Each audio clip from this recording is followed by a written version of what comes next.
At this time, we're back. Eric DeSobe here, joined by James. James and I met in the world of references. James, kind of give folks a scoop on where you used to work and where you work now.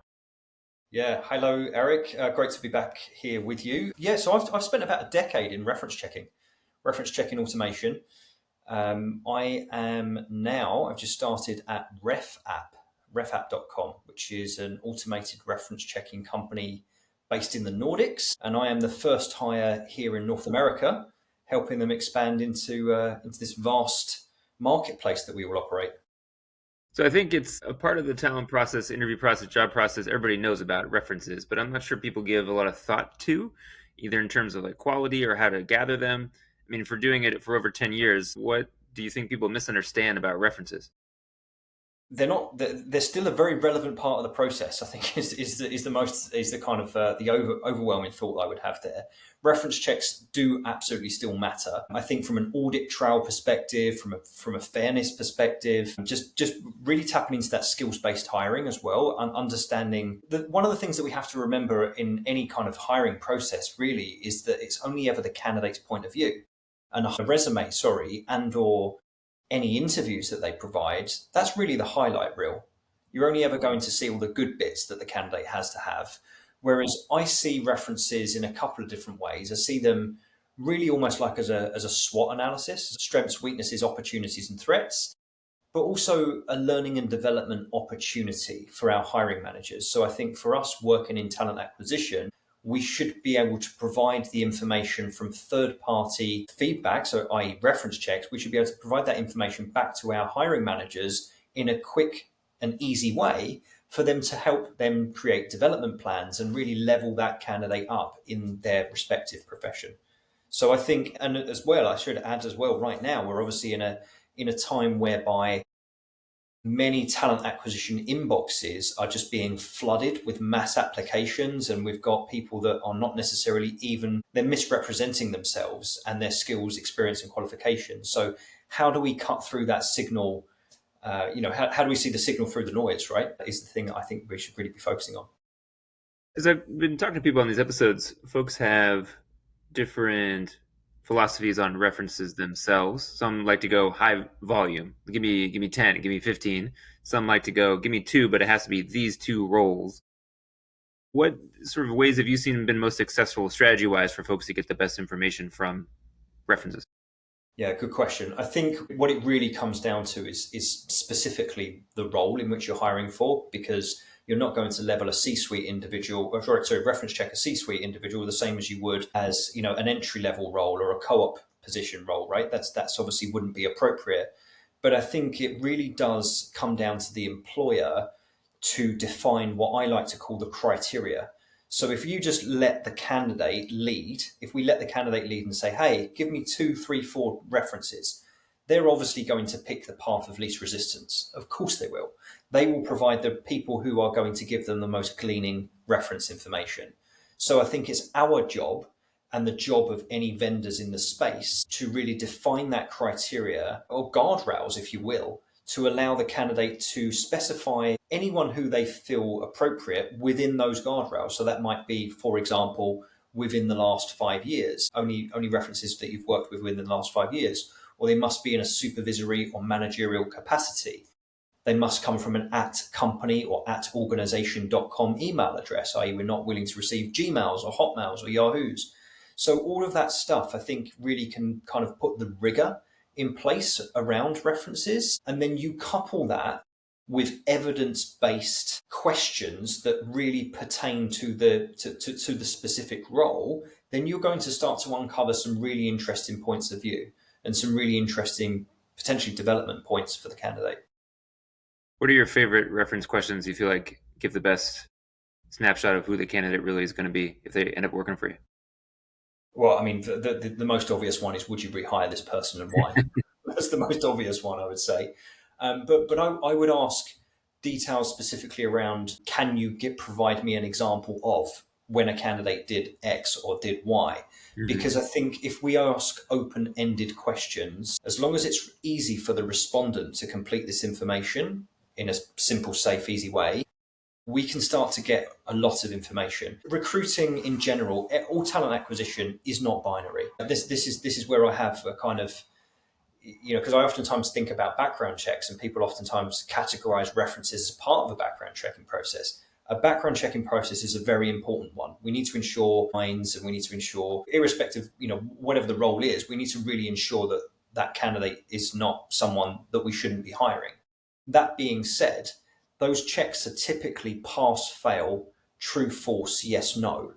And TA and recruiting, hiring people is human. There's always a story. There's always a grey area.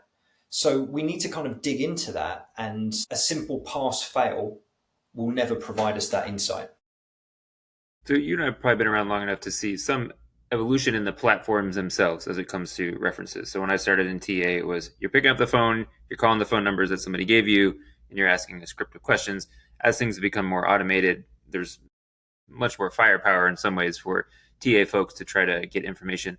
What have you seen as the benefits of the automation and kind of the ease of integration of references into ATS systems in general? Like what do you see as the true benefit of having all these things at our disposal now? Yeah, absolutely. I think one of the big things that I'm really advocating at the moment specifically is just that data orchestration, almost, right? Feeding this information from these best of breed vendors, like reference checking as a point solution. It's one tool in a whole toolkit of things that anyone in talent acquisition has to do on a daily or weekly basis, right? So it's not it has to be easy, convenient, and accessible for the people that are using it. So, I personally wouldn't ever look at a tool that isn't integrated where I spend all of my time. And that's probably my ATS or my HRIS. An analogy that I sometimes give when I'm looking, certainly with some of the legacy platforms, and I'm not going to name names, but some of the legacy HRIS and ATS, some of them don't even have an open API. And that kind of boggles my mind, really. Even today in 2025, I think an analogy that I've given to someone who is an older relative of mine who knows nothing about what I do for work, I would kind of use the example of, well, you wouldn't buy a laptop without a USB port. You don't know what you're going to want to plug in, but at some point in the future, you might want to plug something else into that laptop. The same is true with your tech stack. You should always have that open, the ability to plug in other best of breed tools and other solutions that are really good in their specific domain. But I think automation has really changed the game in terms of being able to get this information back so much quicker and easier. Sure, telephone calls still have their place, but how many telephone calls have both you and I fielded even this week? Yeah, And it could be from people that we actually want to speak to, but it's just probably not convenient for us at the time that the telephone is ringing. So I think that's the opportunity that is provided when you get the chance to be really thoughtful or intentful, I guess, intentional, with your responses. And you can really think about, actually, I'm going to provide the information on my iPad, on the couch, watching Netflix, because that's the opportunity that I've got, as opposed to calling me between meetings when I'm rushed or dealing with the kids or whatever else I'm doing. you mentioned your employee one in North America at a place. TA folks like me are constantly getting emails in our inbox from folks talking about these integrations into our ATS systems or these services. I should TA folks answer your email? Kind of what's the pitch right now, and just in general, how do you kind of try to crack through the noise of all the different messages that TA folks are getting all the time? Yeah, there are a lot. It's like trying to drink from a fire hydrant right now, right? How do you even do it? I think, one of the things that I think you always need to do, irrespective of before you open up your inbox, is always start with, from a first principles perspective, right? What is the problem that you are trying to solve? And I think it always has to start with that. I know, given my time in the space, I know where references are most valuable. So, that's something that's easy for me to identify. And I'm very fortunate to know a lot of people in the space as well. But I think it's really important that we look at the structure, the problem we're trying to solve, but then how are we going to go about doing that? And, oftentimes most of the conversations that I have are just organic, right? They're nice organic conversations. People are reaching out because they want to solve this problem. They're doing references through a third party, maybe a background checking company, or maybe the hiring managers make telephone calls when they get the chance. It's inconsistent. It's fraught with risk. There's no audit trail. There's no traceability, and it's not synced up into my ATS. So I think it has to be easy, but it has to solve a problem. And if you don't have the problem, don't answer the email. Last thing, how can folks reach out to you, learn more about what you're doing these days? Yeah, good. Thank you. So, I mean, I guess the easiest place to find me, if you just Google James Lord, you'll probably find me. There's not many people in North America with this name, but yeah, James Lord references. So RefApp. So james@refapp.com is my email. That's probably the best way to reach me. But you can also find me on LinkedIn and sometimes even on X. Yeah, every now and then. This is probably not I am for old time purposes, but man, trying to stay off that trying to stay at that site is not the best way to go these days.